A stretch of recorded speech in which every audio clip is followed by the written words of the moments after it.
Recording. Yay! We're back! We're back. Yo, yo, yo, what's the No, good? no, Yo, yo, yo, it's a good one. It's a good line. It's a good intro. No, I don't care what you say. We're back. I'm the boss.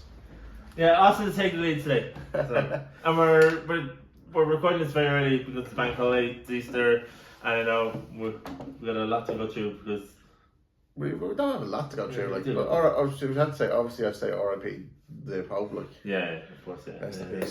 The big news and Big news from today, yeah, today's Monday. Yeah. So this is episode 38. 38. Is it? Oh, sorry, no? This is 38. Give it there, check there, because I'm pretty sure it's 38, because I think we finished. Sorry. I thought we finished on 37. I'm sorry. So this is 38, episode 38, title to be decided at the end of the podcast. So I'm giving Austin free range today. Giving Austin free range, lovely. And you probably noticed that I'm wearing glasses. Yes, and Professor Nick stop. Smith. Stop. Well, it does suit you, the glasses. Thank you. Yeah, we are episode 38, sorry. We are. Yeah. The glasses make you look smarter, like. Oh, well, I wasn't smart at all. Yeah, apparently these things in body language or behaviour, like when people see people with glasses, first off, Yeah. they expect them to be smart, and then they open their mouth, and then they're either smart or not smart, like. Yeah. Which is, something we are trying to do, sound smart, but then the more we Yeah. talk, the more stupid we sound. Or maybe it's just me, I don't know. So, any news? Like, we went out last night. We were in the Harry Burns. This is where we did. Yeah. That's when we did our kind of promo, yeah. Yeah. Yeah. Return. The return, yeah, yes. No, we already returned the risen, yeah. The return of the podcast. Yeah. Return of the podcast. Yeah.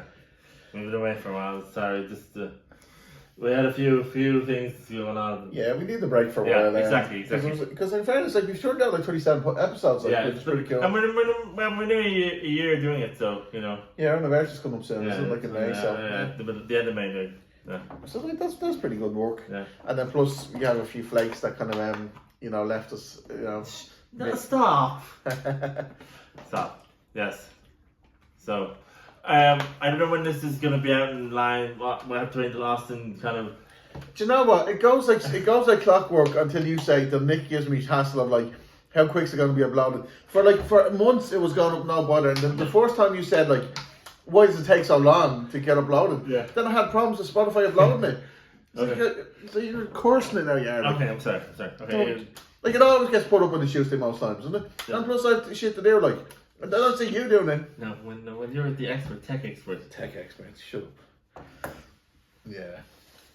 Anyway, we're not going straight into the top 10. What Nick wants me to do my top 10 movies of all the last decades. He said the 80s and 90s, Yeah. but I don't want to do 80s and 90s. And then you're doing the 2000s as well, so it's fine. 2010s as well, like. Something different. Yeah, but like, do people really want to hear my top 10 movies? I mean, I want to hear it. Yeah, what about them? The listeners, the people that tune in and actually like need a break from reality and listen to those two They want to hear movies. about Like, movies. They want to hear about movies. Yeah. well, I'm not going to straight into them now. I have to kind of build the suspense and stuff like that. Like, I have to warm up the crowd. Like, Okay. So what's this is just what I'm warming up the crowd right now. like what? For what? Like what? Like what? I don't know. I'm just thinking about it. We went. We're supposed to go speed dating again, weren't we? No. I went speed dating again. Yeah, Austin, he loves speed. I love speed dating. I'm filled for it. Like, he doesn't get a match. That's the problem. No. He doesn't I never get got matches.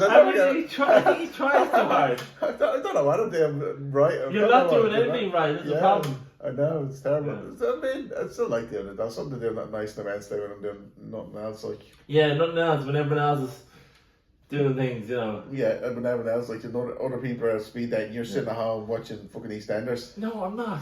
I'm tired. You do watch EastEnders, don't you? Stop. Well, so are we even timing this now? Do we use the time? Shit. Sorry. Nick says language is, he's gonna get in trouble now. Shoot. Yeah. But, so are you gonna just Google every movie? I'm just gonna what's the first movie? Well, say for example, I don't have a definitive top 10 movies. But do you know what I did? I got Chat GPT and I said, oh god, decade by decade, I said, give me the top 50 movies of that decade. So the 80s, 90s, the 2010s. And then I just picked from the list. Like, it just literally took me 5 minutes to do it. Now I did it sitting on the couch. Like, but I mean, I wouldn't say that. I mean, the movies that stuck out when I went through the list, like I said, like yeah, they kind of make sense. It kind of was drawn to them. So. Okay. But like I don't watch movies as much as I used to. Like I kind of like real life better. Like I mean, like The Matrix. I don't know because The Matrix. Come on. Okay, right, Matrix, but the Matrix. I think that came out in 1999. Yeah. And that was a real mind. Yeah. Like that was a real mind fuck. Yeah, okay, that's the language. Yeah. But the Matrix was pretty cool because it was based on philosophy, like it's Plato's cave and the cave and the Republic, and based on the kind of like breaking from a closed mindset or a new reality and stuff like that. Like, but that was interesting about the breaking free of the actual. You've seen the first Matrix, like that was the best. I mean, the others are just I don't know what happened with the others, but the first one is the best one. But it was always a break from mindset, a break of consciousness, or I love the bit free your mind. Free your mind, yeah. But this is just the funny thing as well because remember when Keanu's in the spaceship, like he's talking to one of the fellas like Rasta or something, like one of the Damien from Hanoi, is it? Yeah, I don't know, but he's talking about Mouse.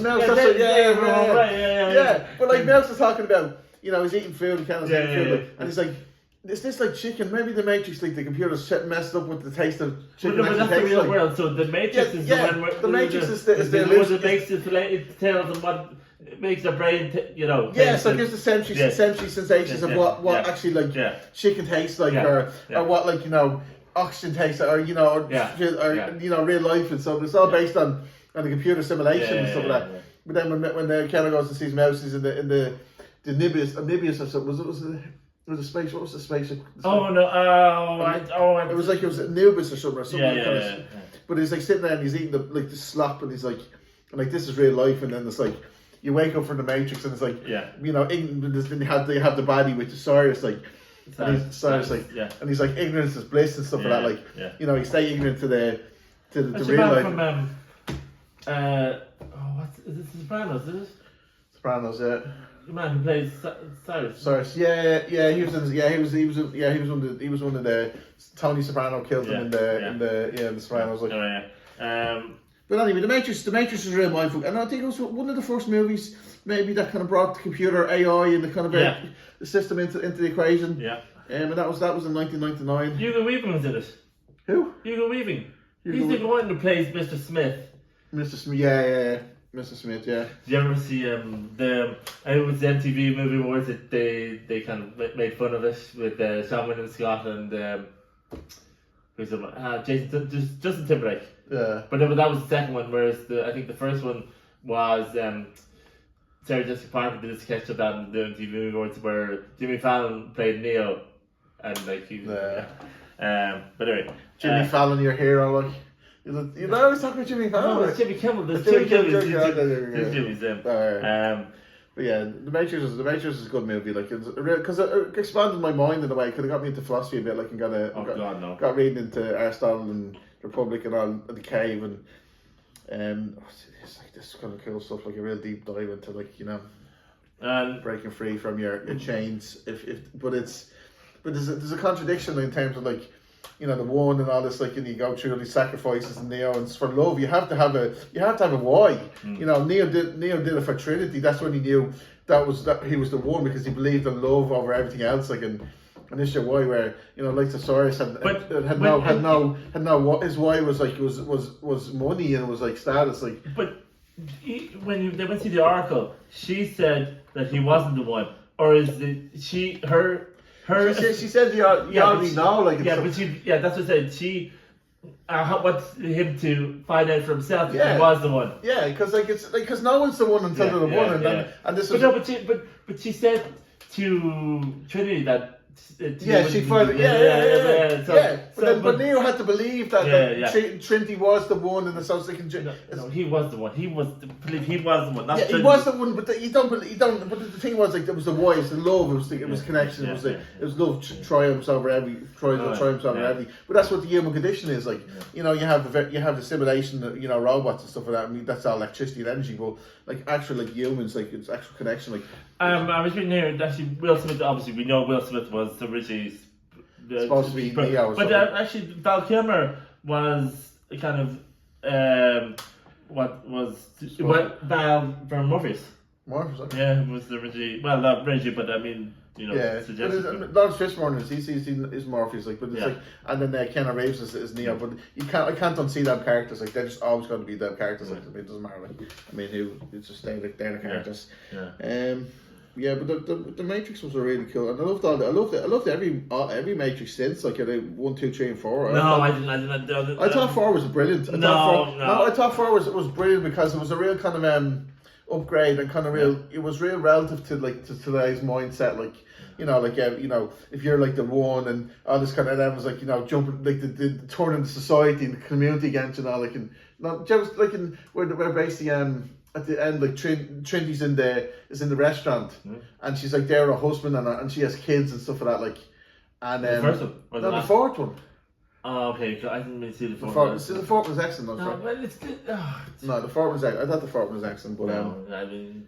You have to see it. You're commenting saying you don't like it, you haven't even seen it. Like, well, and it was after the third one, the second and third one. Patrick Harris, or what's your man name was in How I Met Your Mother. Patrick Harris. Patrick Harris. He was like the Neo character, or the weaving character. No, he was architect. He was architect. Yeah. Like, so okay. He was the computer architect. Okay, he wasn't Mr. Smith the character. No, he was Mr. Smith. Some guy. Smith. Some guy. I forgot his name. What he was? You weaving. Not you. It was different. A different fellow played Mr. Smith. In the fourth one. In the fourth one, yeah. Okay, don't know. But it's good acting. But we're not talking about the fourth. We're talking about this one, the original, Okay. One of the original. Well, look, you could die there for hours in the Matrix. I mean, you can have a real cool you can do a deep dive, on the Matrix, like the whole movie, like the 1, 2, 3, and 4, like. Oh, jeez. Yeah, we'll pencil that in. If you want to comment, you want us to see do a deep dive in the Matrix 1, 2, 3, and 4. Because I think the Wachowski brothers, like they're But they're not brothers anymore. They're sisters. they're transition. I wouldn't say, but like that was interesting because it's like their mind and how they played life and how they broke free. But the philosophy, the actual like the kind of mental or conscious, like the creative drive to produce those 4 movies, like it was a real art. It's a real art house. That was an artist. No. I mean, it was a real creative breakthrough. Like it was excellent. I love it to bits. Like, but yeah, it's a real special kind of movies, like And first it was Keanu Reeves' comeback movie. Yeah. Yeah, he had the last one before that was Speed. He did, and he hadn't had a movie for like 5 years. Yeah, and he went. He's ever since the Matrix. He's just gone level. Well, not really. I mean, John Wick. John Wick, excellent movies. Yeah. But he gave him. He made a lot of money from the Matrix. He gave a lot to the cast and crew and to charity and stuff like that, like because his family took ill or whatever. But he gave a lot of money he made from that away to charity, which is such a cool dude. Okay. Anyway, do you want to move on to I was going Dead Poet Society is the next one. That's an 80s movie. What do you want to say? No, because Fight Club is kind of similar. So Fight Club, yeah. That was Brad Pitt and Brad Pitt, yeah. Edward Norton and stuff like that. Yeah. That was another mindfuck movie. That was another. Can you I'm saying? I just love a mindfuck. That's David Fincher. Like he does those weird movies. Yeah, David. Sorry, go on.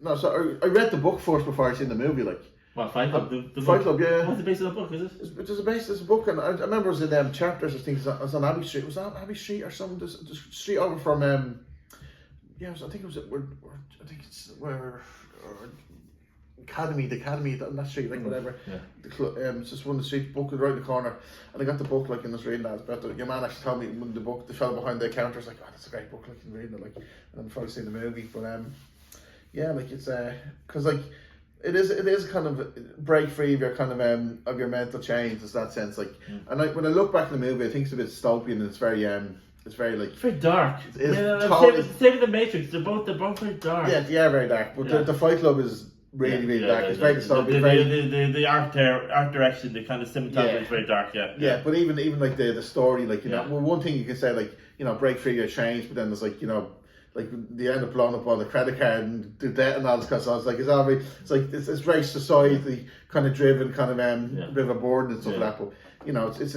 I found it very interesting when I was younger. But you look at a movie when you look back at the movie, you see different things though. At my age, but it's a brilliant movie though. And then, like, you don't always, when you look back the second time when you're watching the movie, you get the difference between Brad Pitt and Edward Norton. I don't think Edward Norton's character actually had a name. Like, did that actually don't mention his name? The kind of Tyler Durden. Yeah. Yes. Tyler He's Durden. unnamed. He plays unnamed narrator. Yeah. He's the narrator, basically. Tyler Durden was Brad Pitt, like, and that Tyler Durden was. Yeah, but. You know, he's the Edward Norton character. He's Islamic, so he's in the next seat as well. So. And Marla Helen Bonham Carter, Marla Singer, or something like that. Yeah. She was the kind of love interest in it. Meatloaf is in it. Meatloaf, yeah. And Jared, Bob, I think you call him Bob or something like that. Yeah, Bob. And there's a younger Jared Leto. He's in it. Jared Leto, he's cool. Yeah, it was like one of the fight scenes, and like Edward Norton was like, whoa. But that director David Fincher really makes the weirdest movies. The Seven, obviously, and The Game as well. That's one with the. But this Fincher he recently passed away, didn't he? No, he's still alive. He went on to make the Social Network, and then he made The Curious Case of Benjamin Button. Brad Pitt, and then he ages backwards. Right, but maybe he's a creative kind of what would you call it? Not dystopian, or you'd have a kind coming of age. Yeah, man, the shadow. He works in the shadow. He works in the shadow areas. Yeah. The shadow areas, like, and he brings out light to that, like, in a sense. Works in the shadow area. Anyway, Fight Club was cool. They were saying like it says it's parallel to Rebel Without a Cause. You know that one? Rebel Without a Cause. That's like the James Dean where he's playing the rebel. Yeah. Yeah, because it was like with Rebel Without a Cause, they say, like, you know, you have to have a cause, like, you know, I suppose Edward Norton, like, and, you know, Jack. I think in one of the scenes he says, like, Jack's God or something, like, he's reading these kind of these magazines and stuff like that, and he says, I'm Jack's whatever, like, he says, but it's like Edward Norton says Jack. Yeah, no, because, like, the character, so like he's like he's reading these books. I forget what I found in his house where he was staying. He found these loads of books, like, kind of what would he? I forget the name of it. They used to like How does he not know his name? And how does it not knowing the name work in that kind of movie? Because, like, I mean, surely his girlfriend, like, surely Tyler Durden would be saying, oh, you know, what's his name? You know.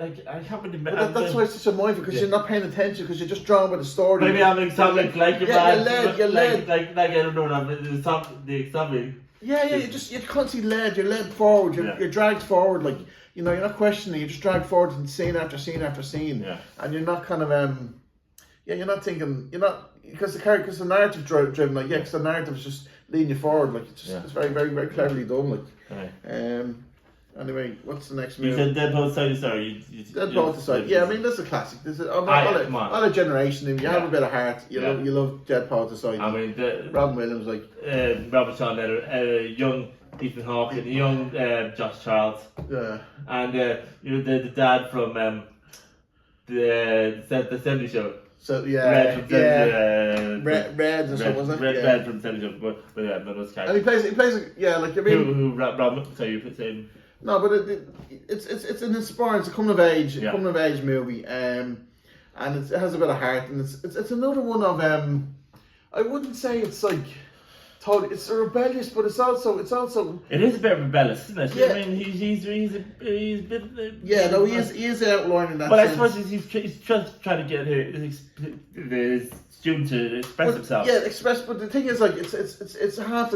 There's only a few students that, like, go into the Dead Poets Society, exactly. And they kind of they expand their mind and they're creative. Although there is one character who plays Noana, who's kind of, I don't think he's not really interested. He just wants chaos. Yeah, he wants chaos. He wants to be like But it's an interesting dynamic, because, like, you have the red-headed fella. I don't know, but he's the engineer. He's the lawyer, like, and he rats on them and all. Yeah, you know. What's it? So sorry, Charlie is the one who plays. Mix is sorry,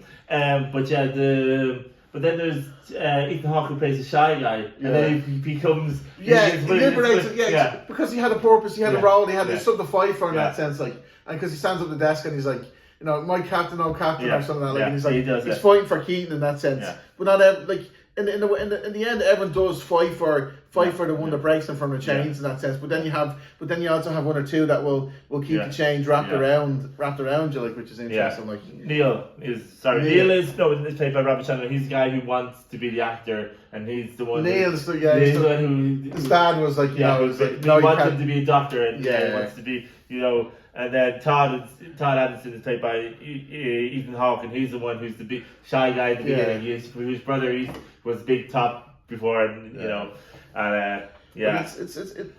It's because when I was picking the list, I was like saying, what movies would I go back to, and did I go back to? Definitely. I mean, like, I can watch that again, definitely. But you see the different head, like, it's like, you always see these things with different head when you look back when you get older and stuff like that. Like, it's kind of I like the line where he's like, engineering, lawyers and doctors are important because they keep society together. But then what things we live for is like poetry, romance, and all. I think it was where he tells them, rip out the pages, rip out the instructions, rip out the. Yeah, no, but there's a time for, there is a bit of both. Like, you can't, it can't be like, his, in terms of like, you can, it's but it's only like, to me it was funny because like when I look at the movie now, I only see a sad bit. Like, but I think it's one of his probably his greatest performances. I think, I mean, that year when he was nominated, he was up against like Daniel Day-Lewis. There's a lot of great movies up that year. Do you know I never put the thing Good Will Hunting I never put down, like, it didn't come up on the list. Stop. I have to put down Good Will Hunting. Oh, jeez, we'll be here forever. Whatever. I mean, that is. I mean, because you can see how upset he was afterwards. When you see him at the end where he's sitting at the desk, he's crying his eyes out. You feel for him.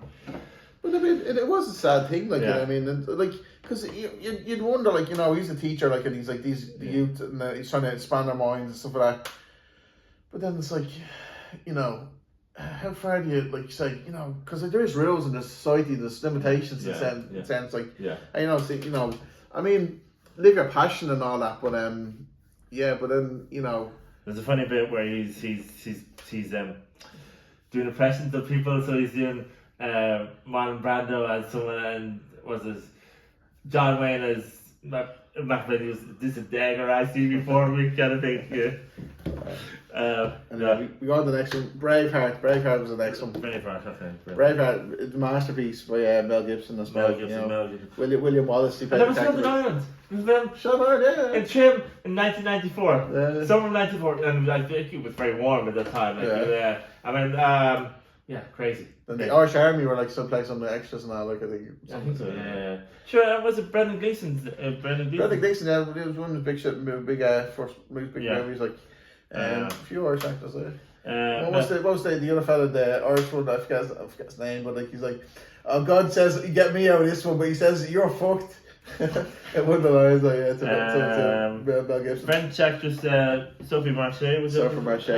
Patrick McGoo. He was. But did you know? I looked up because we're only talking about this a couple of weeks ago, and I looked up because we're talking about Oscars and directors and all, like. That one 5, and actually, what was the surprise win, because everyone thought Apollo 13 was going to win, because that's about the kind of American dream. That's the kind of like ticks the boxes. Yeah. But in fairness, like, the actual story of William Wallace and Braveheart is actually totally different, made up. Like, it's not. I thought it was. It's not factual. No, but I mean, it's totally creative license. He is a real. William Wallace is totally real character. But how the movie all played out, like, it's not based on real life. Like, I think when I was researching, like, a lot of people were making a point of that. Like, it's not based on. It's just a poetic license to, like, just creative license to, like, because the story itself is a masterpiece. Like, of an actual direction of story, like, it just works so well, like, and the acting with Mel Gibson, I remember one times, like, he was one of the battles, like, with King Edward or whatever, and his troops were getting battered because two clans, like, literally walked off on him, and then William Wallace is chasing the King Edward or whatever, and he ends up getting knocked off the horse, and he sees Robert the Bruce, like. I found that ending scene where he's That's very bit torturous. You can feel. Oh yeah, like everyone's a warrior and a rebel until they see the last scene and really actually what happened to him. And everyone, I'll fight for Ireland, I'll fight for Scotland, and then tell me what. Just beg. Don't look too far ahead, like. And then he doesn't. Yeah. And Brian Coxon as well. He plays. Brian Cox. He played one of the clan leaders. No, he plays his uncle. He played always says, "Oh, you come with me, you stay with me." This is when he was a young kid. Yeah. Because William Wallace, but that's kind of William Wallace. Yeah, he was kind of he was a smart warrior. Like it wasn't totally like a kind of sadist warrior. He was a smart warrior. He had heart. Like anyway, enough about Braveheart. It's actually a good movie, but it's but I mean that's his life. American Beauty. American Beauty is a good one. That's the one with Kevin Spacey. Yeah. And classic. Nat Banny. Yeah. And then what's the name? Chris Cooper. Chris Cooper. Yeah. Like a lot. Do you know anyone who's in that movie? No, I know. That's actually Sam Mendes' first feature film. Yeah, and he won the director.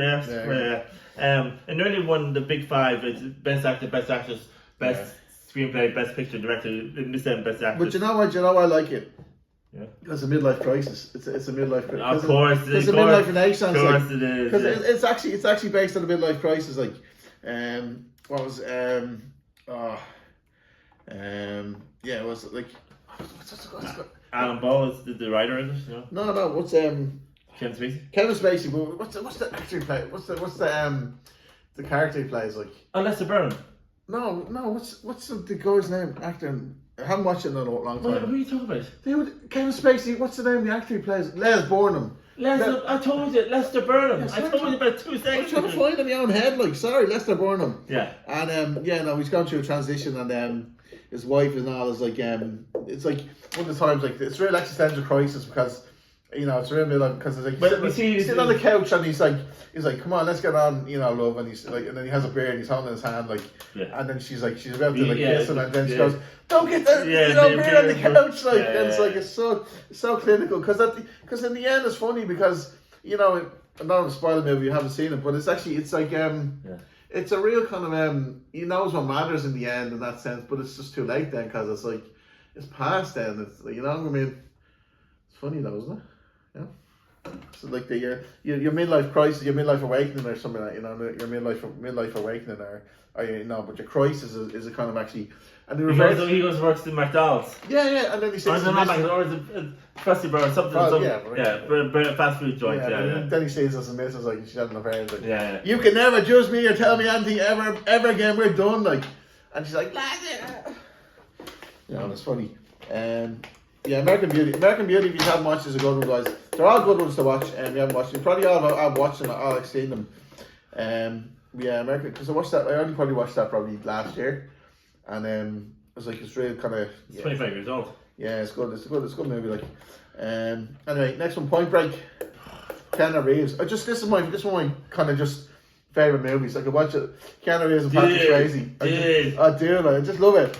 It's because it's a real. Johnny Utah. Guys, this is Johnny Utah. So hang on. They're both. I mean, Patrick he's a dude, but then Keanu Reeves is kind of a dude, but he's played an undercover. He's an undercover FBI agent. Yeah. But he goes.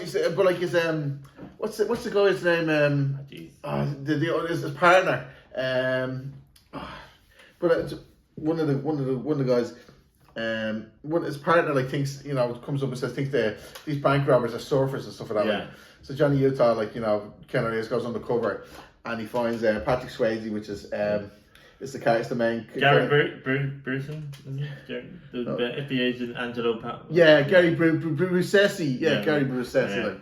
But he's a cool dude. But it's like it's a funny movie because Patrick Swayze. He plays Bodie. Yeah, Bodie. But sad about it. But he's the leader of the gang and stuff like that. And Johnny Utah kind of infiltrates the gang through was Bodie's ex-girlfriend and stuff like that. And it's funny because Keanu Reeves is he's an FBI undercover agent and he's all trying to get his bank robbed, but he gets absorbed in the chaos and the kind of because he does skydiving and he does surfing and it becomes a zen and just connects with the nature of things and just becomes under Bodhi, just starts to listen to a spiritual guru and gets kind of because it's funny because in one of the scenes like Bodhi could have killed, you know, and Keanu could have killed, you know, but it was a kind of almost a kind of a bond they had between each other, like an almost respectful bond of like, you know, it's like it was funny because it was above the kind of, you know, the material plane like of like, you know, Law and Order and all. It was more of a spiritual kind of you know, kind of connection. And ironically, it's James Cameron came up with the script about 4 years before with his wife then, who directed Captain Bigelow. They were married. Oh, right. Yeah, they were married, and she went on to direct it. He obviously went on to do, you know. Avatar? No, it would have been 1990s. It would have just been doing Aliens, probably. Aliens. Or is it not? Yeah, it is Aliens. Yeah. But it was good. It was good. It was weird because then, I mean, before this came out in '96, so he Keanu went on to probably do Bill and Ted, and he was the normal person, and then Patrick Swayze, who played the dude, Super Surfer, who went on to do serious drama like the Ghost. It's ironic. Yeah, no, but they're lovely, great acting in it as well, because they're great characters. Because like, I don't know if Keanu actually did Patrick Swayze did the actual like, skydiving and stuff like that. Because like that's like, probably did like in that sense like skydiving. It's just skydiving. Yeah, that's very cool. I thought it was about surfing. It is surfing, but skydiving they're kind of, you know, they're adrenaline junkies in that sense. Yeah. But it's like the high from the natural, you know, nature's natural high. Jeez, I'm dying out on these. Yeah, we're going through them quickly. I think you've 3 left. No, more than 3 left, right? No, because I'm going to do 11. Yeah. Okay, you do 11. Okay. Right, next one was Whiplash. Oh, yeah. Oh, yeah. Sorry. Point Break. Yeah. Four left. Sorry. 4 left. Yeah. Whiplash. So Whiplash is Miles Teller and Oh, what's his name? Yeah, like John. No, what's his name? You're good at the name. I know, he won the Oscar for it. Yeah. Oh, what's his name? James Caan or something? No, it's not. It's your man. Oh, his. Why am I'm blanking? Sorry. It is there. No, 2013. It is 2013. Yeah. Sorry. It's your man. What is it when? J.K. Simmons. Sorry. He plays an excellent character. Yeah. Like. And Noah South plays a cool character as well. Like, it's actually, do you know what? It's a real kind of fuck you to you know no, it's a real kind of like, if you want to be great, you have to struggle, and someone has to beat you, and you know to kind of beat you into submission, almost to break you to see if you survive that kind of fire. Like it's a real kind of because I love Miles Teller, like in you know, because he goes through the mill like, and James Simmons, you know, J.K. Simmons is like. It's the characters that pushes him, and he's a real prick in it. Like I know, but it's only to push him. I mean, it gets him. Yeah, because it's funny because it's an unwritten rule. It's like you can't say it. Like you can't. I'm pushing you because I want you to be great. No, I'm pushing everyone because I'm just a cunt. And whoever survives, sorry. Whoever survives the fire, like will become great. Like, and that's what Miles Teller, like, because he went to a stage like where he's like, you know, he broke down and he's all like mental health and he's all like. Oh, you know, J.K. Simmons, like, he's all a prick and he hurts everyone, his abuser and all this. And then Miles Teller gets to a stage, like, where he's like, no, this is fucking me. I've no rules. Sorry. This is me, where it's like... There's a scene, though, where he's rushing to get there. And he actually crashes his car. Yeah.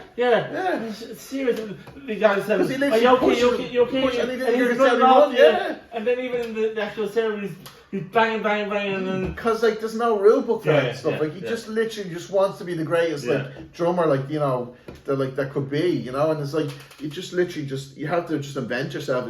You have to just go where no one's gone before, like, which is a fascinating movie. It's a really well written movie, like, it's great writing. I think that's one of Damien Chazelle's first movies as well, the feature movies as well, and obviously Miles Teller, who went on to star in Top Gun, Maverick, that's cool, and Paul Reiser, who was in Man About You, the comedy with in the early 90s with Helen Hunt on TV.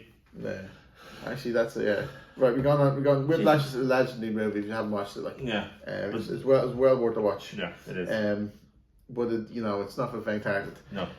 Ex Machina is the next movie. I don't even understand this movie at all. Well, tell me about this movie. Ex Machina is so basically this kind of internet guru, like a genius, like is creating an artificial intelligence. And he has this. He pretty much like runs a Google company. You consider it Google, right? And he does this test like where it gets a programmer to do some programming skills and basically pass the test to say, oh, you can come to do the secret project in the kind of guru's or the boss's house, like. I think it's Oscar Isaac. Oscar Isaac is the kind of as a guru is the internet guru and creative genius, and he basically creates an artificial intelligence robot, like, and the lady that plays it is like I know it's hard to Alicia Vikander. She plays Eve, which is an artificial robot like intelligence, and Dominic Gleeson is the kind of is the programmer that comes to test the basically the AI to see if it has human skills, and because Oscar Isaac is basically seeing if the AI can manipulate Dominic Gleeson and kind of say, like, you know, can she like can she just manipulate him and kind of like, you know, and can empathize with this machine and say, like, she's real life, but she's just the AI is just basically using skills whatever can to get out of her situation and to escape from the cage basically. And like when you watch the movie, you think like Oscar Isaac is the baddie, like, in a sense. I think it's a low budget for special effects. I mean, it's a low budget for special effects. It's actually because it's basically it's character driven. Yeah. Like, but when you watch the movie, you think Oscar Isaac is the baddie, like. But then at the end, you realise he's not the baddie, which is spoiler. Is it kind of similar to iRobot? Do you know the one where iRobot? No, it's very apt for today's society. Not making grand suggestions, but like it's because we're coming to the age of AI and stuff. We are the age of AI, okay. But in a sense, like, but it's like, because it's just a real kind of it's worth the watch if you're kind of anyway. But does it give a hint to the AI kind of thing in it? You can just watch the movie. It's a great movie because it's dialogue, it's very dialogue driven, and it's a lot of dialogue, and it's character driven, and there's no fancy dazzle. It's all based in the same location, and there's no grand scenes, and it's all very kind of, what would you call it? I wouldn't say it's because I say that a lot, like existential. I say everything existential. No, but always it's very soul searching in that sense. It's because you're questioning your own reality and how you'd feel in that situation. Because I know how I feel in that situation, and it's interesting. But you question yourself, like, and you say, like, whose side would you be on, and like, in a sense, like, in how you feel about AI, and how you feel about artificial intelligence, and what it feels to be human. Like, it kind of adds up to makes you question at least what these are kind of values and stuff. Yeah, what's your values first? Like, is AI human? Can it ever be human? Is it good? Is it bad? Is it relative in terms of, like, is it useful, or will it take over? Like, so it opens up a good dialogue. Like, I just realised, I just thought, 2001 there's a character called Al. That's obviously stands for AI. Yeah, you're opening up new doors. Yeah. Right, Ex Machina, well worth the look. Top Gun is next. Is it? Top Gun, best movie soundtrack ever. I think so. Yeah. No,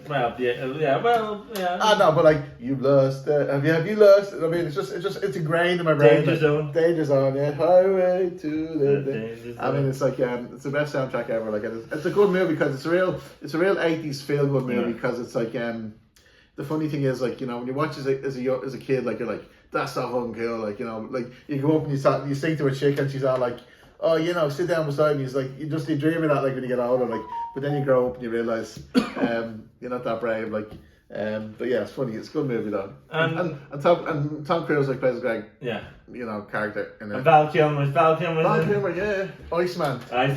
And Anthony Edwards is wingman. Goose. Yeah. Goose. Goose. Yeah. And Meg Ryan is in it. His wife. His wife, yeah. Little fan of Jim Maverick. What? No, she says something. At least she said one of the things. Little fan of Jim Maverick. Yeah. A lot of other people.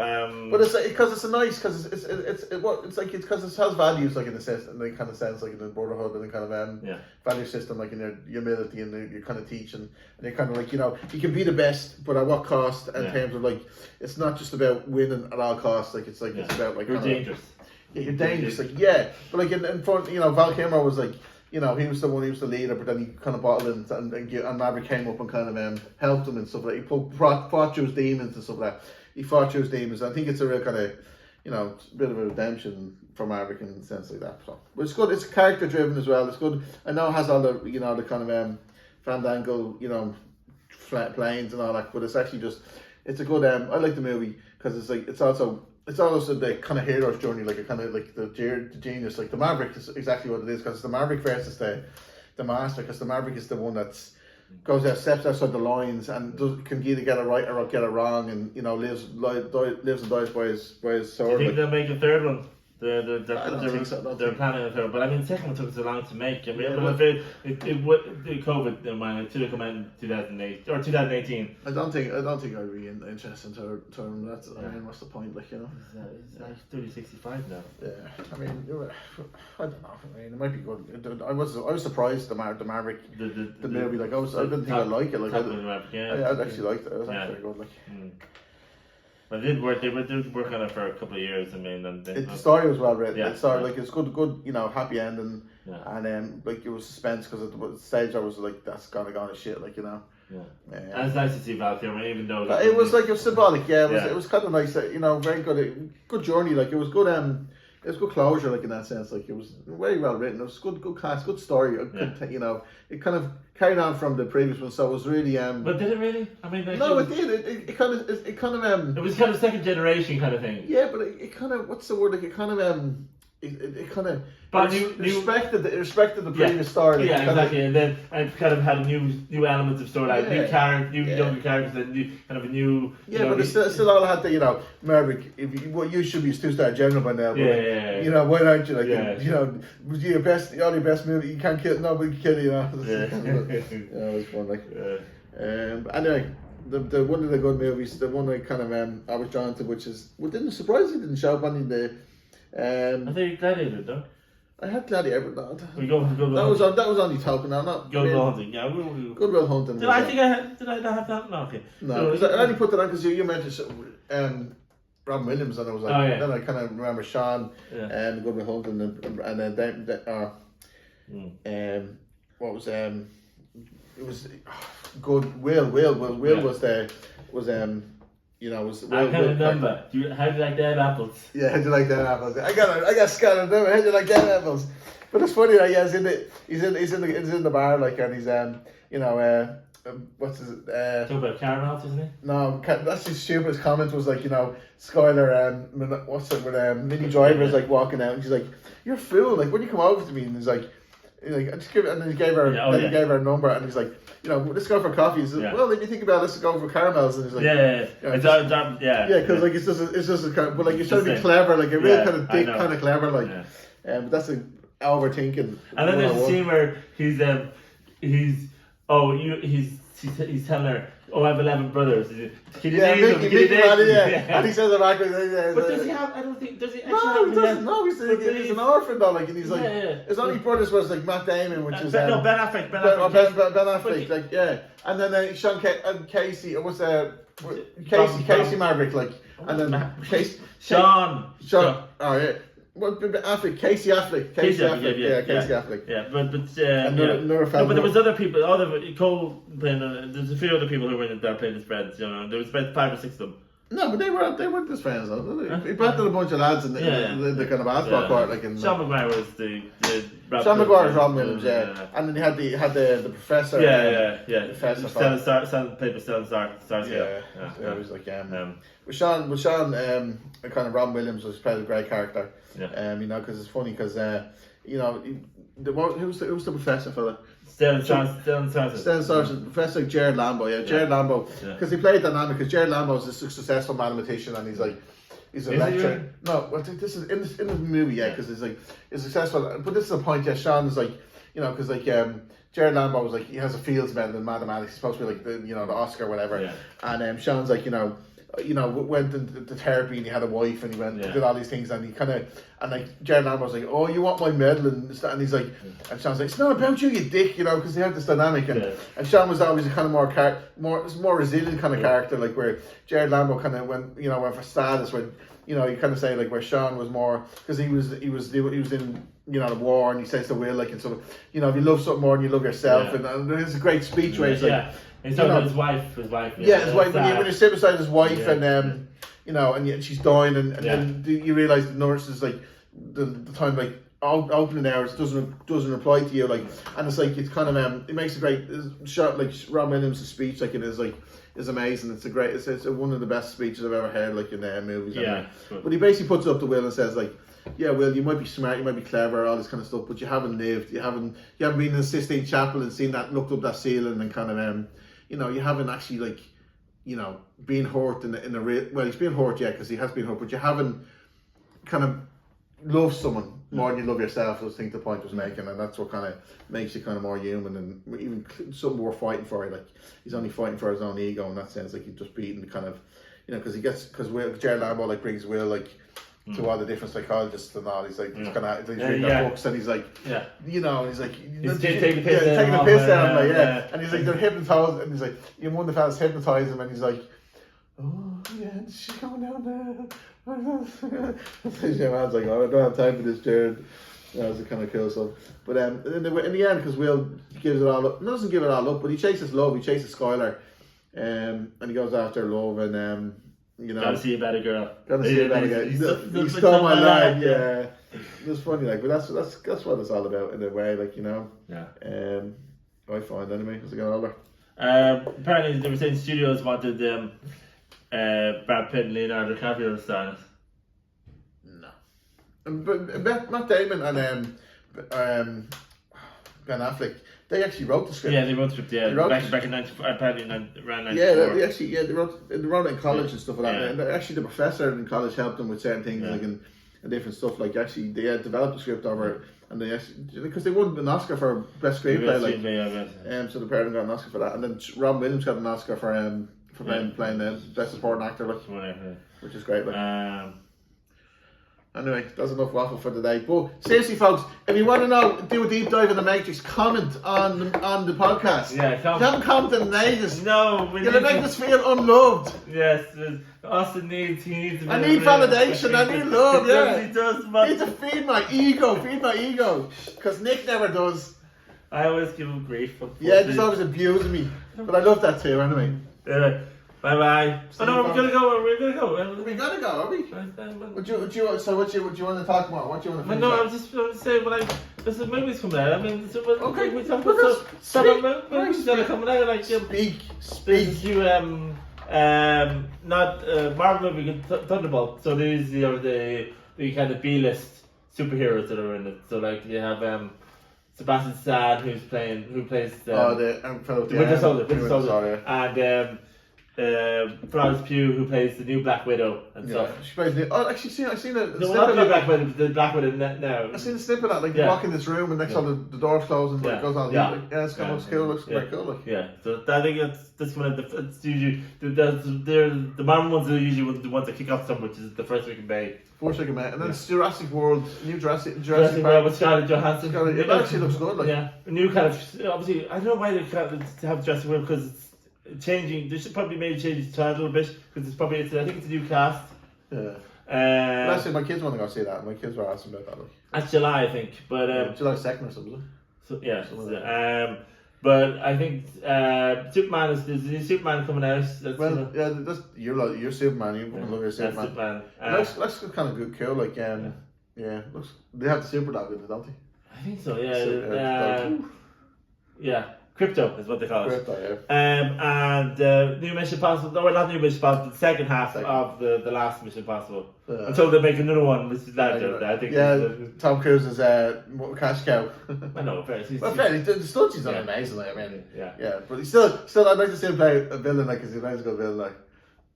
I think he has though. Yeah. He played, what's it? Collateral. Yeah. And then in Interview with the Vampire he played a villain. And I think Valkyrie. Did he not play one in that one? No, the Valkyrie was like trying to kill Hitler, wasn't he? Like. Oh, yeah. I think so. Yeah, most of the time he's playing. Very good. You know, plays the hero. Like. And Leslie Nielsen is in the no, he's what's the Naked Gun or something? The Naked Gun. If you see the trailer, you kind of know there's a bit of a twist in it. He's playing the son of Leslie Nielsen's character. Woo. I don't know. I was just trying to be like suspense. Like, look at me. I look at the camera. Like, and a new Fantastic Four movie but this is the Marvel version. So the Silver Surfer is like. Silver Surfer is a bit, why is that like? I don't know. That's like that just goes against all comic system. Like, I mean, what that's just. Silver Surfer was always a dude, like in the comics, wasn't he? But I mean, they don't want to change their book. I don't know. But what else? I don't know. Well, you're the movie buff. You love your movies. Well, obviously the new Avatar movie will come out, but that's not coming out until December. A new Avatar movie? Yeah, there's about four more to come out. Are you serious? Yes, that's why. So it took us long. He's filming all of them. Them all at once? Yeah, I think so. Yeah. So all right. yeah. So yeah, that's the end of the show, folks. Well, I think I think but let the people go. Yeah. You get back to work. Oh, if you're listening to it when you drive to work, have a great day, guys. Yes, bye. Take care of yourselves. Thanks for listening. Thanks, Sue. Adios, amigos.